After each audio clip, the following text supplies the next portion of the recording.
I'm Nancy Odegaard. I'm conservator professor at the Arizona State Museum on the campus of the University of Arizona in Tucson, Arizona. And my colleague Gina Watkinson and I are at the ATALM conference in 2015, and we have done a session on the care and curation of basketry. And these are some of the points from that workshop.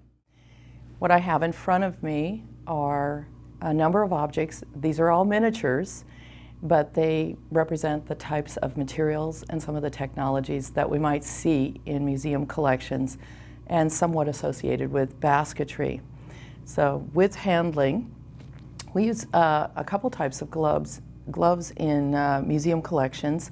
The white cotton gloves are still used, but with basketry, we more often use the plastic nitrile gloves. So I'm going to put them on, and that makes it a little easier to not transfer dust and dirt or debris, and makes it easier to handle many objects at a time. Now these are very tiny, but most objects that are large like this, you want to support from the base. You want to avoid picking up by the handle, and you want to use two hands.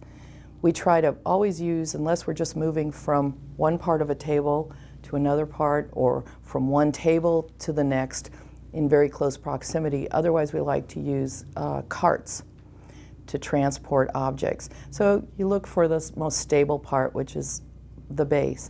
It's very important to wear gloves if there's metals or there's corrosion products, like the items right here.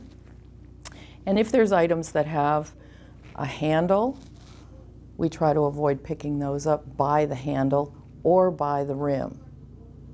And so again, kind of cradling at the base shoulder with two hands, which would be about like this on a big item, or maybe like this. Now a very, very giant item that has a lot of weight or a lot of size should always have two people with it. So it's fairly straightforward. Items like the basketry that have a bit of a rough surface, or that's why we like the plastic gloves a little bit better. If there's a lot of attachments of beadwork, tinklers, feathers, it can be useful to use a box or a tray. And we can gently then pick up an object and set it in the tray and carry it to avoid losing any parts. While we're examining an object, it's useful to keep it in the tray and turn the tray to try to take a look at all of the sides. This can be helpful too when we have larger objects and we just use a piece of foam or a piece of card. We can set the object right on the middle and then look at it by turning this way and avoid a lot of the handling. These are just some of the simple things that are kind of common sense for handling objects.